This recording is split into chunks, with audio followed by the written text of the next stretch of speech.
There's a reason behind getting lost because you have to find yourself. You have to find where you belong after you're unlost. I was lost before I kind of embarked on this journey of learning to say yes to myself. And it wasn't only until I came out on the other side that I really didn't feel lost anymore. There was a reason I needed to be lost because I never could have had that journey. I never could have learned to say yes to myself. And welcome everyone to another episode of Humanity 2.0 podcast, where we are talking to humans about real talk humans. And so I'd love to welcome our guest, Tracy Smith, who is the most amazing person already off camera. Just so you know, she's amazing, spoiler. And she's also a travel and belonging expert. And we'll learn more about that a little later, but she is turning life's moments into stories that matter. All stories matter. I would totally agree with you, Tracy. But above all, first and foremost, how are you today? I am doing so great. Thank you so much for having me here. Yes, I'm so glad to have you. Shout out to Podmatch for connecting us and connecting thousands of guests and hosts every day. Be sure to check out the link for Podmatch in the description, but I love them. I mean, it's not even like some kind of affiliate. They are just like the most amazing humans. Have you been on Podmatch for a long time?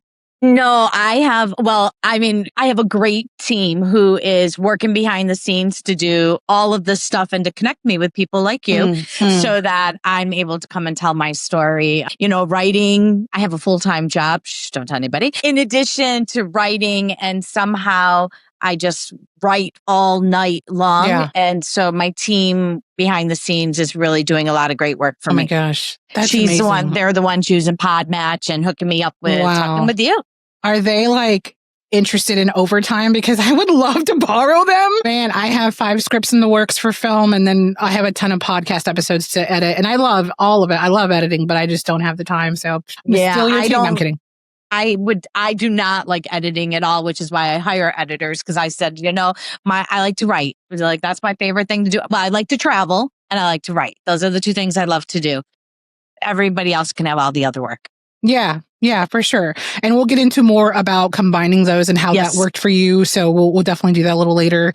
I would love to dive into it now, but I know that we'll never get to the questions. So that being said, we are going to go over 8 questions about humanity, or I call it 8 degrees of humanity to make it even cuter. But before we do that, I like to ask some simple, silly questions just to kind of liven things up, you know? Okay. Even though we're already lively as it is. So my first question to you is, what are you notoriously bad at? My God, is that supposed to be an easy question? I don't know. I mean, I'm notoriously bad at a lot of things. Okay, I'm going to go for the heavy hitter. I am a notoriously bad leader. Just like straight out, I recognize my own flaws. I have just way too much of a type A personality where I want things done right. I want them done the right way, my way, which is the only right way. And so I have finally come to terms with the fact that I'm not a great leader. I'm also notoriously bad for taking out the garbage. I hate doing it. I vibe with both of those. But you know, I think type A's can be good leaders. You just have to learn to embrace, like, let go and let the team, you know, also kind of chime in or maybe take over and champion whatever it is that you want. And I would say SOPs are like the biggest thing. So you could literally put all of yourself in one and give it to someone and go, here you go, start to finish. Have a great day. So. And that is basically how I've started taking on most of my work life. Is that's what I do. I create guides and I say, this is what the guide says. You take it from there. I can only tell you that this is the way it's supposed to do. You do it the way you want to do. This is the way it's supposed to be done. Yeah, 100%. Well, thank you for being so honest. No way, you did so great. Thank you for being honest with us. Now let's reverse the tables or chairs. What are you notoriously good at? I'm really good at like making travel plans. Ooh. Like you want to go somewhere, girl? Well, like, no, okay, let me rephrase. Because if you say, hey, you want to go to dinner tonight? I'm really bad at that too. But if you say, let's go to Italy tonight, I'm there. Oh my God, I just met my spirit animal, y'all. Oh my goodness. I'm not even joking. Quick side note is my daughter, Memorial Day weekend this past year, my daughter said, Mom, I'm not doing anything this weekend. What are you doing? I said, I don't know. This was Wednesday night. Thursday morning, I woke her up. I said, you need to pack your clothes. We're going to Jamaica for the weekend. Oh my God. Can you adopt me? Wow. I am really, really good at just making those, like, figuring out where we need to go, when we want to go, how we got to get there. I'm really good at planning. That's what I'm really good at. Do you utilize any tools like TripAdvisor, Expedia, or Viator even? I do. I use Viator definitely for a lot of like tours. I've had really great experiences there. I've been using them for many, many years. I use hotels.com for all of my hotel bookings, and primarily because I've been using them so long, I get great rewards there as well. I stopped using Expedia for my flights only because I wanted to build some status with the airlines. Yes. So now I use those. But one of my first trips, I used a thing called Trip Tile, and it was really lovely. It allowed me to keep control of my planning. But then once I figured out what I wanted to do, the execution went to somebody else. And that was super, super wonderful. That was how I got started, but it was really a great way, a great indoctrination into it. Yeah. I can see how your type A just shines when you're travel planning. I love it. Excel sheets to like for every single one. I'm telling you, are we best friends yet? I think we are. Color coded. They got all the details you need on them, everything you need. My goodness, you're like the Danny Tanner of travel. Do you Full House? Yes. Danny, it's you. Oh, Danielle. Okay. So I also use Viator. I love it so much. Back when it was just TripAdvisor, and then it's Viator or Viator, whatever you call it. So we'll put the Viator description link in the description as well, because you guys should really check it out. I once went to Portland and did an all-day hike for like $50 a person in a Mercedes van, went to like 7 different waterfalls and a couple state parks. It was amazing. And then we did a cruise, or I guess a day cruise in San Francisco. So yeah, I love their tours. They're just amazing. And they're so cheap too. Well, and they're everywhere because you can find them for anywhere in the world. There's stuff there. So you just have to put in where you're going. Yes. And, however many people, your airport transfers, I swear by them for all my airport transfers. It's amazing. Pretty much the only way I do airport transfer now. Yeah, I don't use, I never used hotels.com though. I kind of am interested now, but I usually go Priceline. I have, a lot of rewards over there. Yeah. And then Expedia, I grew up with them. That was like my first major trip to California, 20-something-year-old with credit cards. Whoa. Yeah. So I went to California and just like racked up a ton of debt. So I don't recommend that, but I definitely recommend California. Well, and hotels.com and Expedia are now one and the same. It's now part of the same program. I actually think Viator is too. Yeah. Whoa. All part of the same one, but I like hotels. I like hotels.com specifically just because you go in there and you can just really put in all your filters and you get great rates, and you can select you have to select refundable rates. If you select non-refundable, you're taking a chance, but I always pay a little bit more or choose only refundable rates, and I've never had a problem with them. Now, do you do travel insurance when you travel? I do. So I started out with using just a buy. Then last year I bought an annual travel and thankfully I had it. I think I ended up needing reimbursement for about $3,000 worth of out of country costs. Wow. And so I was really, really grateful to have it. Yeah. That's crazy. Yeah. Wow. Yeah, stupid monkey. They're the bottom feeders. You know that they're the bottom feeders of the monkey, of the whatever that family is, are the bottom feeders. Primates? I was like, they're the bottom feeder of the monkeys, but you just said they were monkeys. I'm lost. Yeah, I need a map out of this conversation. They're the bottom feeders of the primate family or something like that. Stupid monkeys. Yeah. What are they thinking? It's like, shouldn't they be like working on a way to get the banana out of the tree without even trying? What are they doing? What are they doing with their lives? Yeah, they should be learning how to become better swingers or something, or like better, like some of the trip. Yeah. I don't know if you remember, there was a movie once, I think it's like 80s movie with Matthew Broderick and the monkey in the airplane. Yes. That's what they should be working on. The monkeys should be in those test simulators testing the planes, but not the ending that it had. Matthew Broderick. Yes. That would be awesome. Yeah, so stay away from the monkeys. Unless it's the band and their music. That's good stuff. Yeah. So I thought of that song. And I was like, people say we monkey around. That was too funny. And now I can only picture the dance on my screen. Yes, with the legs and the bell bottoms and everything and the bright colors. And I haven't seen it in probably 30 years. Oh my God. I promise people, this is a show about humanity. You didn't just step into random stuff. I promise. So I am super excited that you're here. I love the fact that we both have done some of the same work. You travel and write. You observe humanity. You come back with all these stories. Girl, I did the same. I traveled for 4 years interviewing strangers about happiness.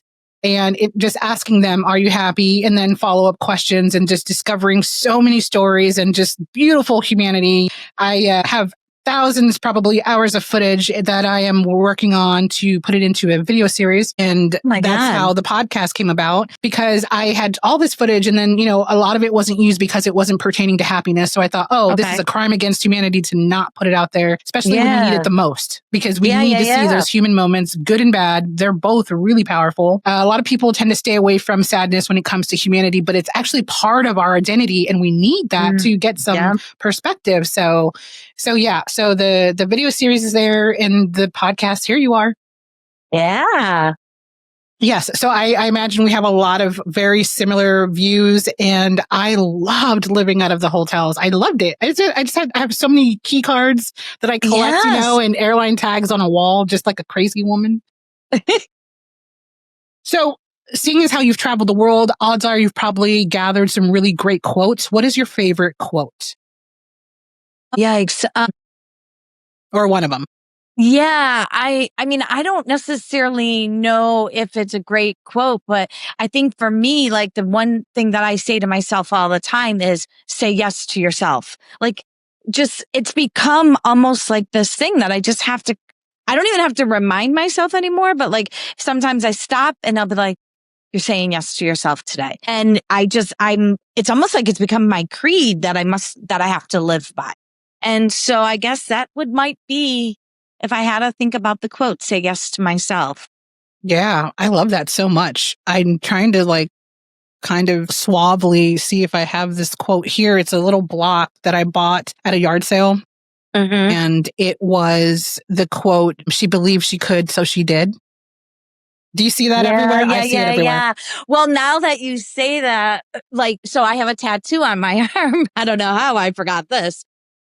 No, shut up. You don't have that tattoo on your arm. I have a couple of tattoos on my arm, but the tattoo I have on my arm is nevertheless she persisted. I don't even know, because that is literally, that was the space I lived in when I first started this journey. So I was just, and it's funny because when I think about nevertheless she persisted to, say yes to yourself, it was almost like I had to learn how to persist, how to just keep moving, how to keep doing the things, whatever it was, even when they weren't things I was able to say yes to myself on. And now it's almost like that's gone from, now I could say yes to myself. That's really crazy. I had never even thought of the connection, but it's tattooed on my arm. And, you probably remember where it came from. Mitch McConnell said it to Elizabeth Warren in the Senate when she was trying to read MLK's speech. And he thought he was telling her to shut up. And it became like this anthem for people to say, nevertheless, she persisted. And I lived that for my life. I feel like I lived that for a very long time, 48 years. It's so amazing how quotes can be so transformative, but then, they take on a life of their own within your life, and you're just like, and you have no idea at the time that it's going to be such a huge piece of your tapestry. Yeah, for sure. When I bought that little block quote, at first I hesitated because I was like, I probably shouldn't buy this. It's $5. I should probably shouldn't. You go back and forth with things, buying for yourself. And then I brought it home and I put it wherever I put it. And then I'd pick it up every now and then, and I'd look at it and I'd be like, oh, okay, yeah, that's great. But then later on, I started doing more creative work, started writing, started, editing more and doing more things visually. And I thought, okay, there's a reason why you're here on my desk and not on the wall, where I can't see you. And so I guess I just started maybe meditating on it and thinking about how could I apply that. I was listening to a lot of Les Brown. I love him. Okay. And that quote just kept coming back to me. And then I just thought, you know what? I do believe I can. And I sure as hell can. So I just did. So then when things started changing and really taking off, I was like, let me go to Amazon and buy all kinds of forms of it. I bought the vinyl stickies. It's on my bathroom mirror. It's on my bathtub wall. So when I'm in the bath, okay. Sure. So every time you just kind of look around, having really gorgeous, meaningful quotes just catch your eye is just really peaceful and it's really nice. Yeah. And I think that it really kind of it helps you center yourself, right? So like I said, for a long time, and I can't believe I forgot that quote because it is on my arm. I got it because at like different points in my, I grew up in poverty. And so I had kind of like this part of my life that I felt like I survived and I persisted. I didn't just survive, but I persisted and I became somebody. When I was doing my doctorate, that was the thing that it completely centered me because there were so many times I wanted to give up. And then, but I would see that. And I also have it on like a little plaque thing. And I just was like, no, Tracy, you have to do this. This is something you want. You have to do this. You can do it. And so for me, those 3 words, I actually have them somewhere in a writing that I'm now trying to think back if maybe I put them in my doctorate, like as part of the acknowledgments as a reminder that, I can persist and you can do what you need to do no matter what anybody else tells you. So yeah, it really helped center me at a point in my life when I needed centering. And so at certain points though, did it turn into different meanings other than just like what you initially got from it? Did it evolve for you? Well, I think it's evolved. It's now moved less from nevertheless she persisted now to the say yes to yourself, because I learned that in order to persist, you have to say yes to yourself. Like maybe you're taking like small steps and you're doing small yeses, but you kind of have to, right? Because there's times where I had to tell my kids, guys, I'm sorry, mom has to work tonight, or I'm sorry, no, we can't do this, or no, I can't do this because I have to do this. And so that nevertheless she persisted became my realization along the way that I was actually saying yes to myself. Very small ways, very small. And you don't realize them at the point when you're saying them. It really takes hindsight sometimes to kind of look back at it and be like, dang, okay, I was learning how to say yes to myself all along. Maybe it wasn't big enough at that time and I couldn't see it, but I definitely can look back now and say, okay, Tracy, you were saying yes to yourself some of those times. And that only became because I knew that I had to persist and see through what I wanted to do. You said, okay, Tracy, I got it. I heard it. I did. I said, okay, I'm doing it. I love it. So now we're going to move on to these 8 degrees of humanity. Are you ready? Don't be scared. Gosh, I thought those were Don't be scared. I probably should have just not told you and just went into it. No, all right, let's go. I'm ready. You can do this. You can persist through this, I can Tracy. persist. I got this.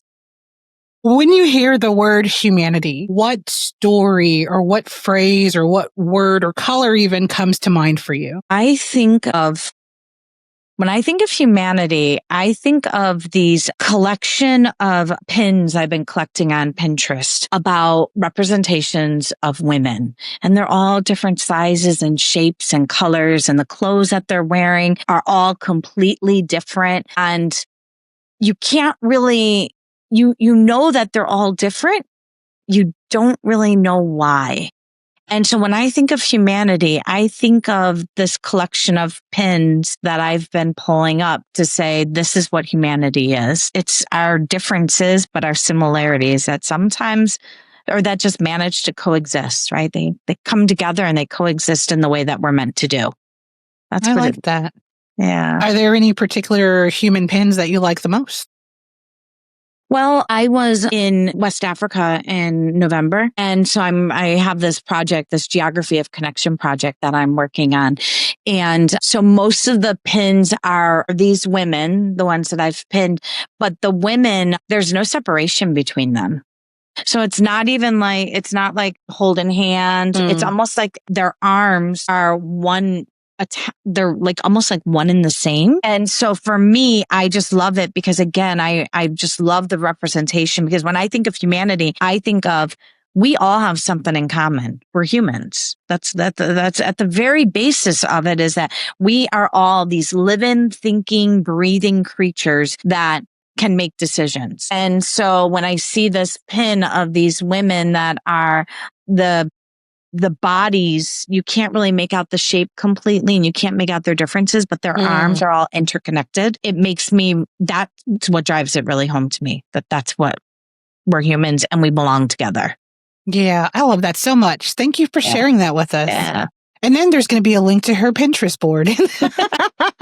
in the description. We all have moments when a person or another soul reminds us of our shared humanness. Can you tell me about a person who surprised you with their level of empathy or compassion or humanness, and then how it changed how you saw people? And feel free to take a moment to think about it. Yeah, boy. So my first trip to Vietnam, I met a tour guide, and I had arranged my trip with a tour company, and they were wonderful. They were really wonderful. But one of my tour guides, his name was Lam, L-A-M, and he had this way about him that I'm kind of a weirdo. And I like to kind of do my own thing. And I sometimes I go to museums and I walk around them and something will just strike my fancy and I'll want to stand there for an hour or 30 minutes. And other times I'll walk by something and be like, I don't really care about that too much. Right. Well, Lam had this way of he just knew. It was like he just had a sense of what it was I needed. And so I spent several days with him on that tour. And then since then, I've done a couple of other tours with him. I actually did a 5-day long tour in Sapa back in Vietnam again when I went there. And he just it was like he understood who human beings were and and kind of like the issues that we both had with understanding each other and how we could try to reconcile those issues, right? Like he would just, God, he would say these things to me and we would talk a lot. Sometimes we talk politics, or sometimes we would talk just about life and everything. Sure. And he would say to me, he'd be like, Tracy, let's think about it differently. He wouldn't say it's not that big of a deal because he didn't trivialize what I was thinking or feeling. Yeah. But instead, the way he would say it would let me know that he wanted to have the conversation, but he wanted me to kind of move the way I thought about it and maybe kind of like help my thinking evolve rather than kind of being in the static way of like, oh, I think this, you think this, and let's butt heads, which is not productive. Instead, Lam had this way of just getting me to think about things differently. And so we'd go and we had coffee. And one time we went and had coffee at this cafe in Vietnam called the Communist Cafe. Right. And everybody, when they think of Vietnam, of course, we think of communism and all this other stuff. So just the whole idea about the Communist Cafe and capitalism, those two ideas don't really coexist very well or so, so we're taught. And so when I brought it up to Lam, he was like, no, he's like, but that's not who we are really. Yeah. He's like, as a culture, as a people, we've decided to take all of these remnants of our history and bring them and reuse them and find new ways to use them and find new ways to think about them. And so he's like, and the Communist Cafe is really just honoring that history. It's honoring the people that we've become and our resilience and how we now are moving forward into the future, however many years later after their wars and throughout all of, the things they've had. So it's been really, So it's not leaflets and protests. It's crepes and mochas and community. Yeah. That's amazing. Sure. Shout out to Lam. Does Lam have social media? Because now I need to find Lam. I think he does have social media. I'll have to if you find it, let me know and we'll link it often, to the episode so everyone can find him and use him as a tour guide. And then you won't be able to use him because he's so booked. So I know. No. But that's amazing. I love that. I love when you meet people that open your worldview and help you to not force you, but they just, naturally give you something that you then internalize and just completely look at the world differently. I love that so much. And I love that for you as well. And by the way, you're not weird. You're not weird. If anything, let your freak flag fly. Freak flag fly. That's what it's about, really. That's great. Thank you. I appreciate that because I think I'm weird on the daily. No way, man. Like, I think are we separated at birth? I don't know. I think so. Now, love and loss seem to define so much of our shared experience. Is there a loss or a love where it's had a profound impact on you and how you thought about humanity or other people? I have been fortunate in my life that I haven't known anybody close to me that that I've lost in death. I haven't had that. And while I would love to say, I've been in love and I've had all these experiences that I've also lost, I'm not really sure I've ever loved that deeply to have felt that lost. So I think where I would take that instead is the loss is not loving anybody that deeply that I feel it. And that's something to really kind of, that I'm going to have to tussle with some, because as I sit here and I think about, I have an ex-husband, I've had some serious relationships.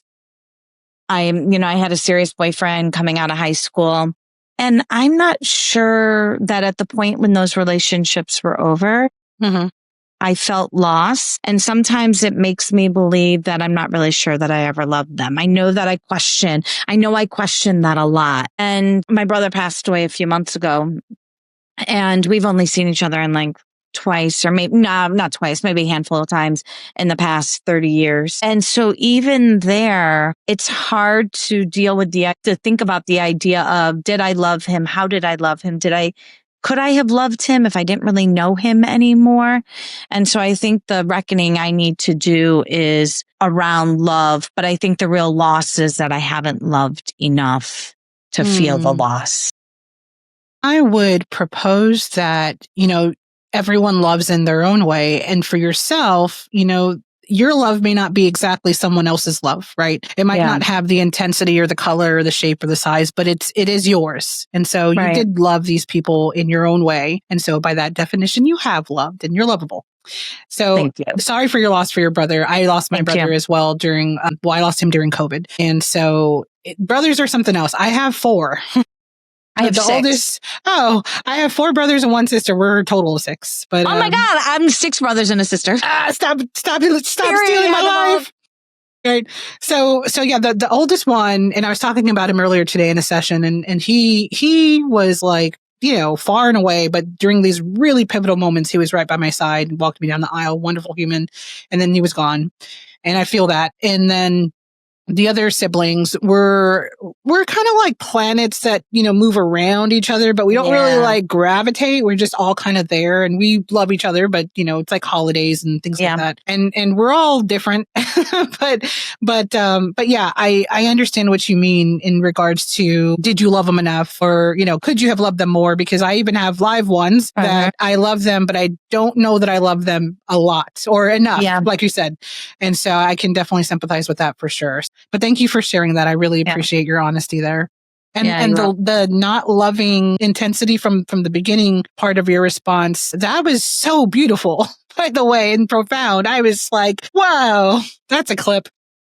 Yeah, you sit here and sometimes you think about these questions. Sometimes, you're, even when I'm writing, sometimes the book, and, we'll get into that later, I know, but when I think about it now, and I think about, it's like a love letter to myself, where it's maybe the first time where I really allowed myself to love myself, right?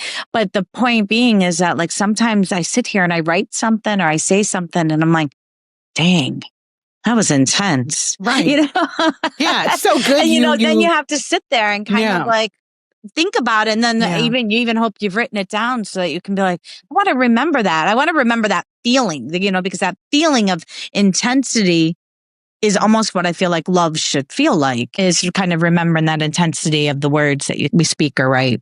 Yeah, 100% agree. And 2 things. 1, that's why there's 10,000 notepads and journals all over the house. Yeah, in case I need to reach for one and write something down, especially when you're sleeping. And then the other thing, which I just forgot. Dang it was good too. What was the last thing you said? What was the last thing? Anytime I say, 2 things, I forget the other things. I know, me too. I always forget the second one. So about the love letter to myself and the reckoning of and trying to remember the things you say and do. And I'm sure it'll pop up. I think I'm good. I'm good. I'm a parakeet. I really am. So when you are having these profound thoughts and that energy and sitting with it, that's the most beautiful thing, I think. How beautiful is it that you can go in your home at any point in time and just go sit with that thought and go process it, write it down, whatever it is that you do. And thank God for, the moment when you realize that you don't have to do a job 9 to 5 your whole life. You can, and you can do both. You can do both 100%. Totally You do. But yeah, at a certain point when you feel the pull to go to, your creative stuff, your stuff that you truly love, Right. that's wonderful. So it's a blessing to be able to just sit down with that thought and not have to clock in or something. Oh, yes. Yeah. I count down the hours for days. It's going to happen. It's going to happen. It's going to happen. 100%. 100%. And then we're going on a trip. Yeah. Yes. Today's society often judges what we don't understand. We're so judgy. What do you people not understand about writing or the work that you do? What do we not understand? I think that they don't understand that the reason I tell my stories are because the reason I write them, not tell them, the reason I write them is because it oftentimes feels like people don't really want to hear them. Right. So like I was at, a couple of weeks ago, I was back in Chicago and I was at a bar one night and most of my friends, friends and I, air quote friends, though a lot of them say that like, I'm either too much or whatever. And I've kind of accepted that that's who I am. And if people want to stick by me at this point in my life, if people want to stick by me, cool, whatever. So I was out with some friends, and these are not air quote friends; these are actually friends. And we were sitting at the bar, and this young woman bartender, and she guest was calling her out of her name. I don't even remember. He was like intentionally mispronouncing her name. And I could see the look on her face and, she handled it so well because I probably would have gotten up and tried to throat punch him or something. But instead, she just decided to call him another name.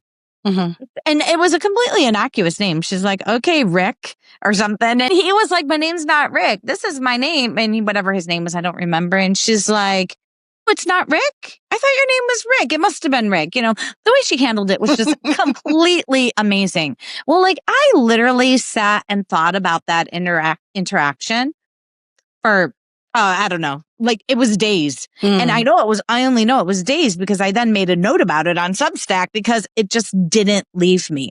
Now, my friends and most of the people who kind of surround me, they could care. I mean, they would have been like, oh yeah, that's cool.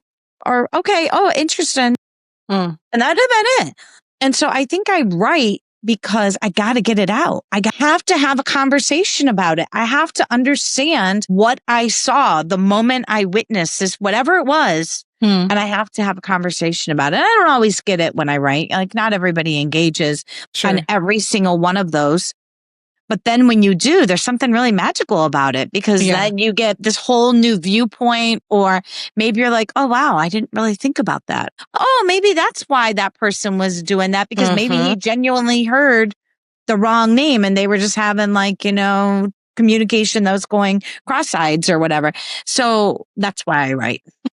So many problems would be solved if we just listened to each other. So many problems. But then also you remind me of how we talk over each other, right? Like ex-husband totally did this. You're trying to share something or trying to give a message or what have you. And then that person's just talking over you, or they come in halfway and you're like, I wasn't done, but they're just talking on top. And you're like, you would learn so much by actively listening and just, I talk, you talk, but think about it. You talk, that kind of exchange would be great. When they don't even like respond at all. Yes. There's so much power in that. Yeah. Yeah. But that's, it's such a problem for people who have something to say. And then the other person on the other side just doesn't, it's like, there's no acknowledgement. So it's such you're just kind of like, could we something? Could we, again, could we engage? Could you say that you hear me and that you're hearing what I'm saying, not just that you're, okay, mom, sure. Okay. Wife or okay, whoever you are that's saying it. Or I'm just waiting for you to stop talking so I can talk. Basically is what they say or what they do. Yeah. People would get so much more. And interviewing people, that's something that we do. We practice all the time. We really listen, like 10,000 times listen to extrapolate and pull out information and share stories that, other people will understand and listen to. But it's a problem. And I want to say this and I'm just going to say it anyway. As Americans, it's an American problem. I know. I'm sure it's probably all in the world too, somewhere else. I'm sure. Maybe you have a comment on what other countries do the same, but probably not. Well, actually, I'm really quite shy. I go places and I don't end up talking to people. And so it's very interesting because my method of interviewing is really observation. And so I love to just sit and observe. So I'm not really sure if other places do that in the same way that Americans do. I've heard that that's not necessarily true. However, I think it's like some fundamental tenets of communication, which probably means that everybody does it to every culture, Sure. every place does it to each other. Oh, yeah. Putting it out there, I'm telling you, if you take me on a trip with you, I would be like interviewing every single person, or at least people that speak to me internally. I would be out there and be like, have you met Tracy? Tracy's amazing. I used to go to the bars with my friends and I would come back with like 5 different friends. Oh my goodness. And I'd introduce the 2 groups and they'd be married and they'd all have a good time. We went to IHOP with God knows how many people one night, but this is what I do. I'm similar in the way that I talk a lot and I have a lot of thoughts. And that's actually how I started podcasting back in 2012. So I just had so much inside and needed to get it out, didn't know how. And then I was listening to who I love the most in the world, Ira Glass, who does This American Life. And I just love him so much. And so, yeah, I bought what was considered a microphone. It was like this Q-tip USB kind of thing where you plug it in. It wasn't even a USB. Those weren't around. It was like a 3.5 jack. It was it was most awful. The show's out there and I kept those old episodes just because you have to. You can't. You can, but I don't want to. Yeah. And it's a skill I don't have. Yeah. So then eventually it evolved into this and, the show, I brought it back actually. So it's still around. But that was how I started podcasting. And then writing, of course, that's like breathing. You know, you can write all day. And Stephen King recommends it. Same thing with Ray Bradbury. What's in that? It's water, I promise. It's water. Wow. And I left my coffee downstairs, so that's great. Don't need it. Need it. I'm having so much fun with you. I think we're good without the coffee. Oh, yeah. You're like, girl, put the cup down. Oh, Lord. So I really enjoy what you said about your friend and the interaction. That made me laugh so much internally and have such joy. I think she is unbelievably classy. So please tell her that I said she is unbelievably classy. Because if it was me, no, that would have been totally different.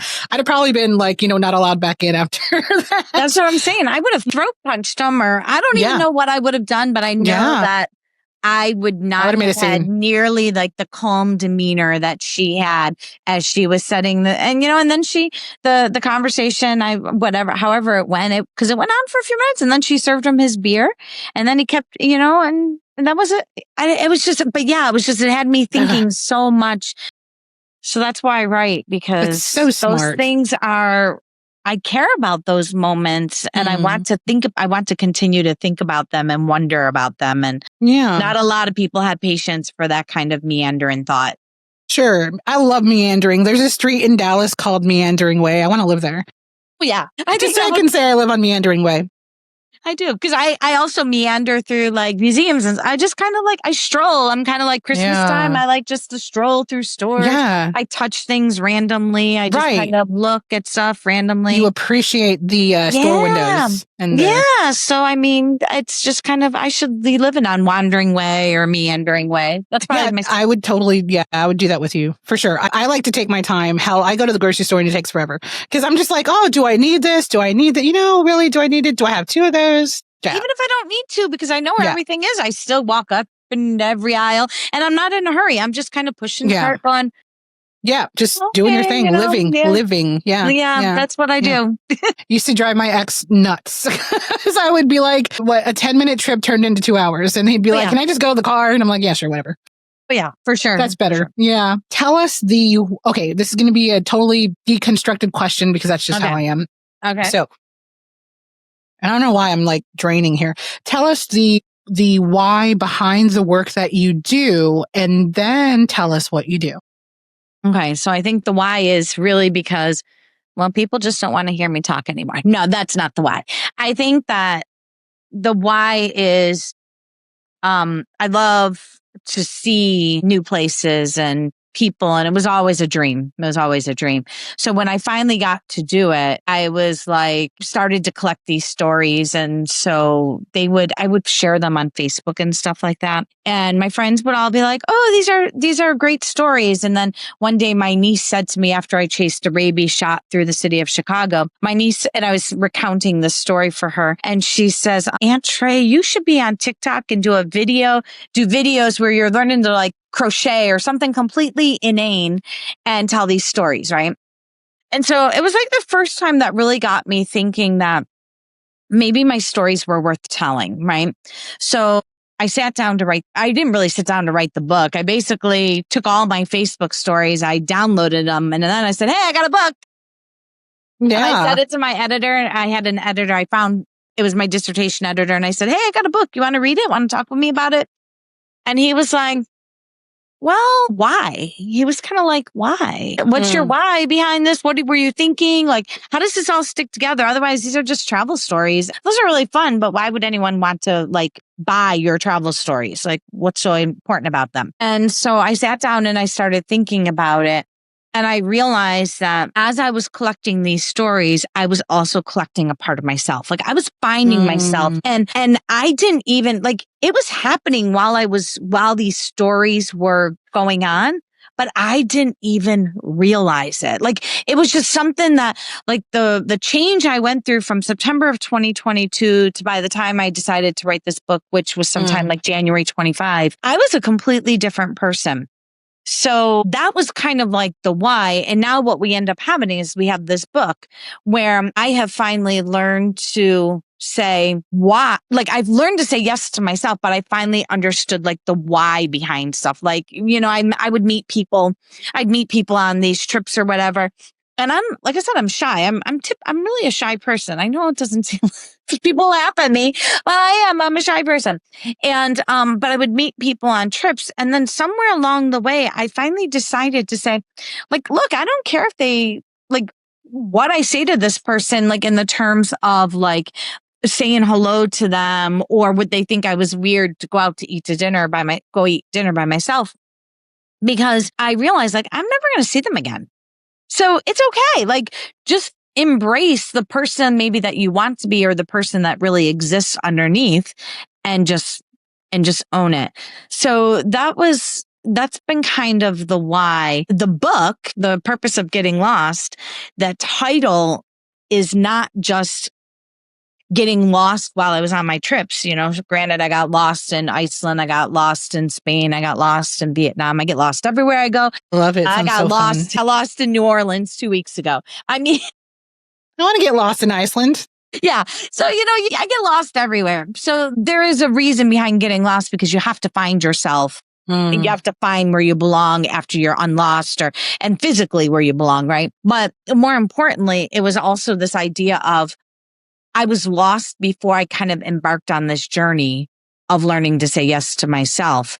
And it wasn't only until I came out on the other side that I really didn't feel lost anymore. And so there was a reason I needed to be lost, because I never could have had that journey. I never could have learned to say yes to myself if I hadn't been lost in the first place. Maybe I just would have been like a tourist, but I have no problem with tourists, but I think I would have experienced my travel very differently.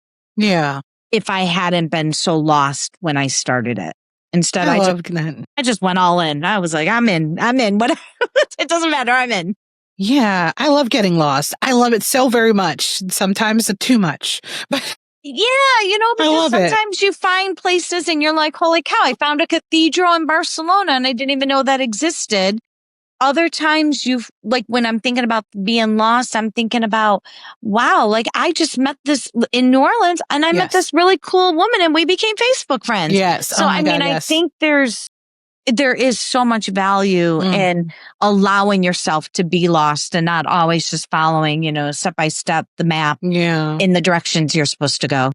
So when I was in Portland last, I've been there a few times, but when I was there last and I was with my son because he was turning 21, we stayed in an Airbnb, and then also we went on that tour. Like I said, we went to the falls in Salmatoma Falls, all the good ones. And we met this lady on the bus. She was so nice. Her name is Elizabeth. Shout out Elizabeth. I love you very much. She lives in New York, and she was the sweetest woman. She was by herself, solo traveling, and I love her. And we spent like the whole day just seeing these places together and just having like a ball of a time and just laughing all the time and sharing our personal stories. And then I wanted to do this thing where I don't even know what beach it was. It's the one where they filmed Twilight, but we were there on the beach and I was like, you know what? I'm going to walk in the water because I've done that before. I used to live in Pacific Northwest, and I was like, I'm going to walk in the water and I'm going to, grab my shoes and just kind of do like a yes, Judd Nelson kind of thing.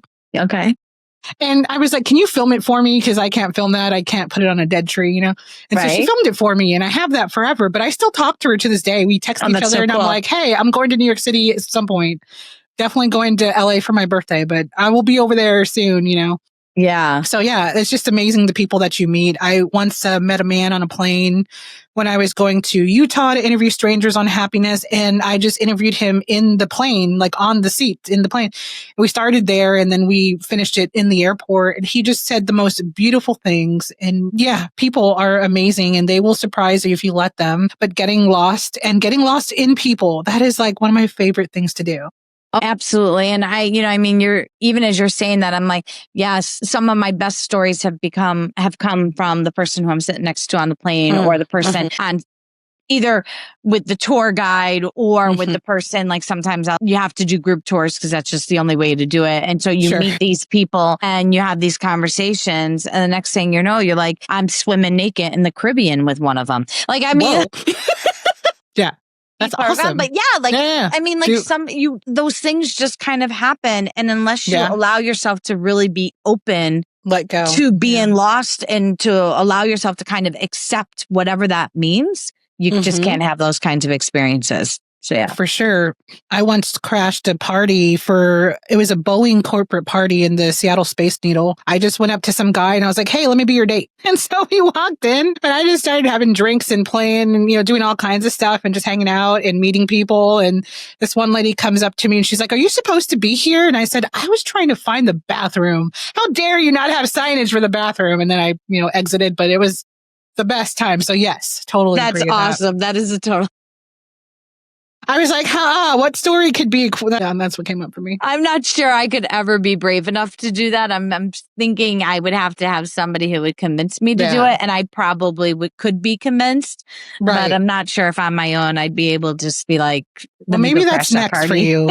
Who knows? Maybe that's next for you. And I think back to like the love thing. I think that is your love right there. That is your way of love, is experiencing other people and then putting it out into an art form, into written word or whatever it is that you want to do. I think that is your act of love and your way of loving. So you do in fact love, just in a totally different way. So just saying. I love that you said that. Thank you. Hey, you're so welcome. If this is the fun one.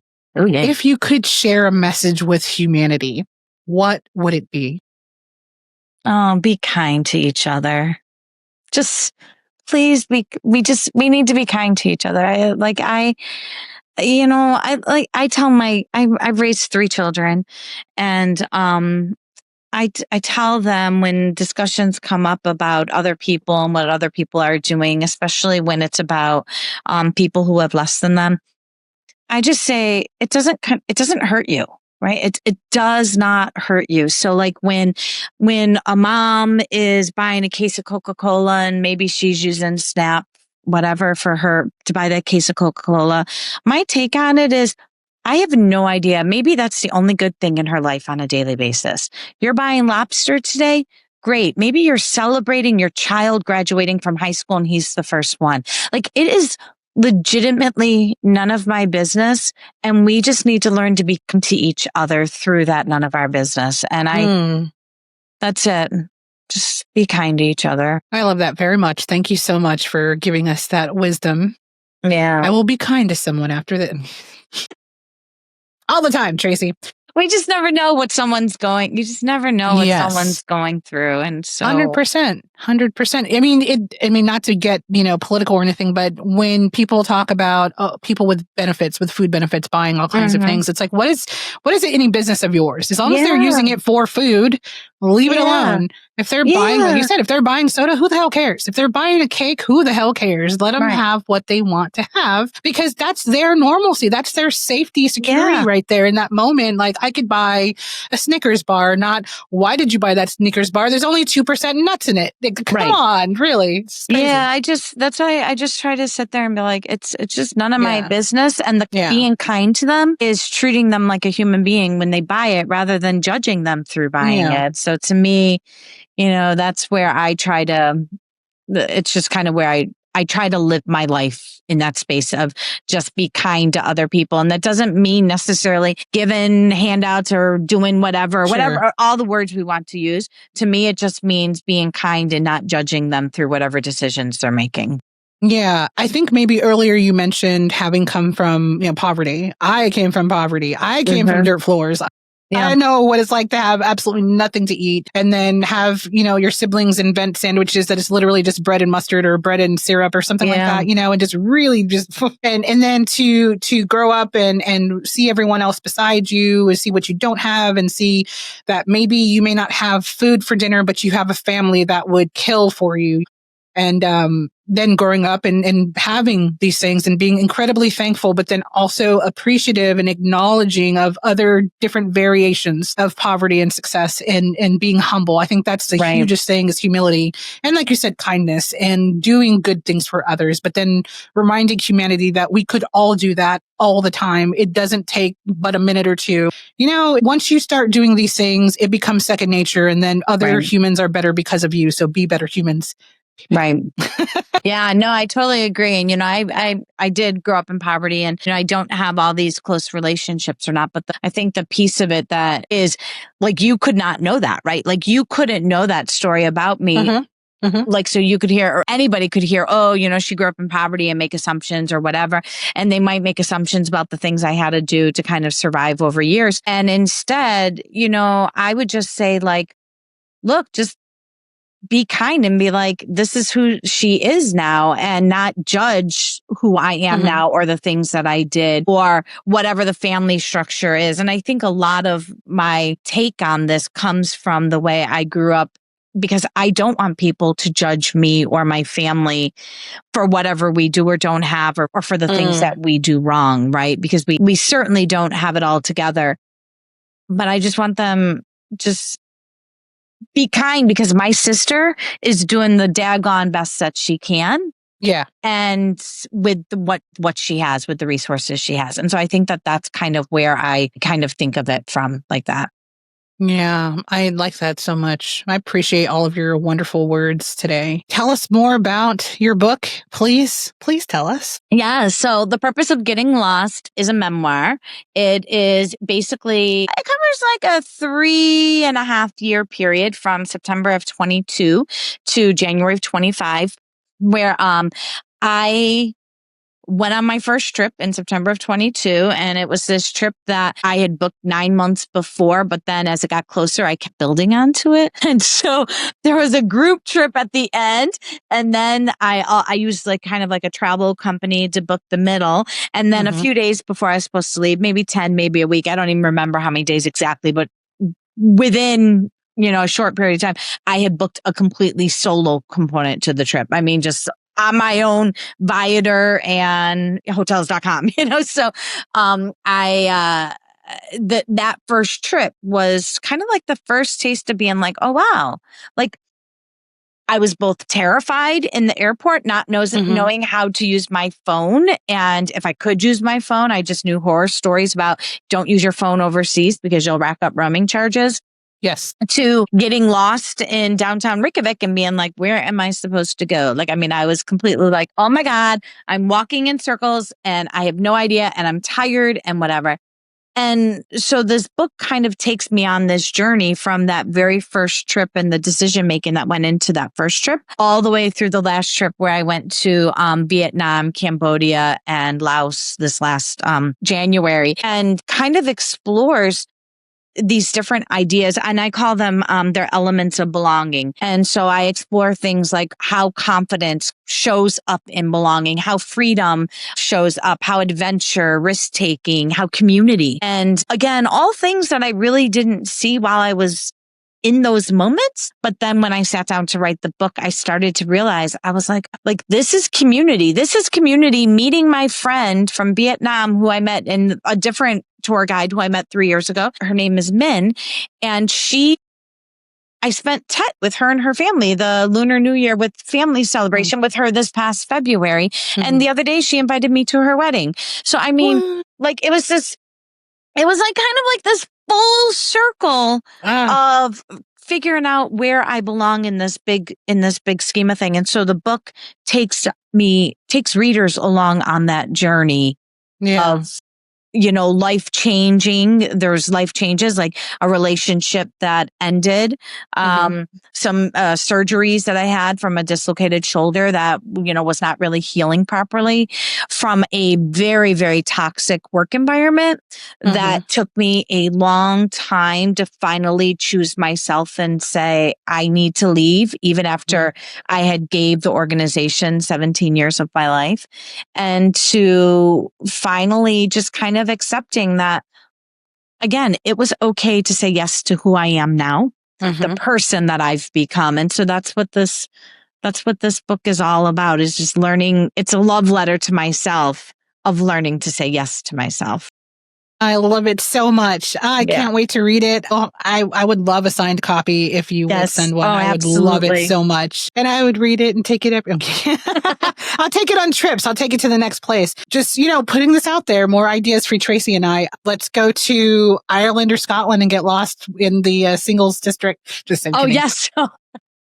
I've gone on some dates too while I'm on these trips. Don't get me wrong. That's been kind of a thing, I don't think I ever went on any dates during my travels throughout that 4-year period, just because I guess maybe I was filming all day, 12-hour days, and I just was tired by the end of it. I was like, just give me some food and put me to bed. But I don't know. Yeah, part of the dates were about saying yes to myself. Like, for instance, the first one that I went on when I'm one of these trips was in Iceland. And I mean, I had just had an all-night flight. I went on a tour all day long. I was exhausted sitting on this big bus. The tour wasn't all I thought it was going to be. And then I went out later for dinner, and then I ended up going on a date afterwards. And I don't even really know what I was thinking, other than I think the part that I mostly think about when I'm doing stuff like that is, Tracy, you are in this amazing space that most people will never get to do or see or be. And you cannot let a moment go by. You just can't. And so I tend to push myself through and really live the whole thing. But yeah, I've gone out on quite a few dates. Ireland, Iceland. You persisted the heck out of that. I definitely have. I'm trying to think. I'm like, ooh, there were definitely some more. I'm trying to, those countries, Vietnam. Wow. Well, shout out to Lam and Min. These people in other countries who make us feel like we are home, if not part of their families. So beautiful. I wish we could all be like that. We really can. We don't even have to wish it. We can. We just have to decide to do so. That's right. I would definitely challenge our viewers, listeners, to do what you just said, to get out there and to explore and to take these trips and not hold back and say, oh, maybe next year, or maybe, in a couple years I'll afford it. Figure out something. Yeah. Now in the age of social media, you can contact the company and be like, hey, want to send me out there? Because I'll totally go, and they'll do it. They will just do it because they want to have that organic content. So it's definitely doable. There's this website where you can take work in any country, or not really any country, but some countries. You can go there and they'll give you room and board just for helping on the farm or helping in the house. Or doing some, I can't remember what it's called, but somebody told me about it. And so, like these small little acts, that you can do in exchange for room and board. And there's SKIPLAGGED, which is a website for air flights that they don't want you to use, but it's pretty cool, SKIPLAGGED. So so many ways and so many options. And then, hit up Tracy because she's got all the hookups. I do. I definitely do have the hookups there. If anything, follow Tracy for travel tips. Yeah, and I would also challenge your listeners to not just say yes to the travel and to the trips, but just start saying yes to themselves. Like, we have these identities of, and I don't think I can say this enough because, we have identities of wife and mother and sister and daughter and employee and blah, blah, blah. And the list goes on and on and on, right? We are everybody to somebody, and we need to first be somebody to ourselves. And so, maybe maybe you have young children at home, or, maybe you're just trying to get through your job. And so you don't have a lot of extra money. But if you can find some ways to say yes to yourself right now, whether it's going for a 30-minute walk in your neighborhood or whether it's eating dinner by yourself, like, I don't even care if you go to McDonald's and do it, like whatever, the place doesn't matter. But you learn to do it now so that by the time maybe you can do it later, you feel good about it and you're ready to kind of take on those bigger challenges, right? It's like you grow into the challenge of saying, I just happened to jump in 2 feet and I went 10 meters down. And then, I went all the way in. I didn't just go halfway and I went all the way in. But, when I sit and think about it, I was doing some of those say yes to myself as like almost primers. And it's almost like you need it so that you can confidently take that big one that you want to take, whatever that might be, whether you want to do it, whatever that is, so you can do it. And it could even be going back to school, whatever it is. Doesn't matter. Yeah. I think you need to do one of the little gift books that they put in Barnes and Noble and the Spinners, like the You Are a Badass. You need to do one of those for. I love it. Yeah. I was actually in talks with a publisher about that for the Happiness series. So we were working on that. I'm sure there still are. But that's definitely doable. There's a lot of traffic in the gift book market. Most people don't know that. Tell people where to find you, socials, websites, all that good stuff, not your address. So the best way to find me is if you remember Tracy Travels Everywhere, you will find me because my socials are, my Facebook, my Instagram, even my website, which is Tracy Smith Author. I have the domain to Tracy Travels Everywhere and even Tracy Travels. So if you just put in Tracy Travels Everywhere, it's still going to get you to my website. The social I'm really using a lot right now is Substack. And because I love writing, and it is such a great venue to get those words out of me that I feel like I just need to say, and the things I just need people to read. And so that is Tracy Smith Author as well. Tracy Smith, you'll find me. And so, especially if you like my writing, you really would love my Substack.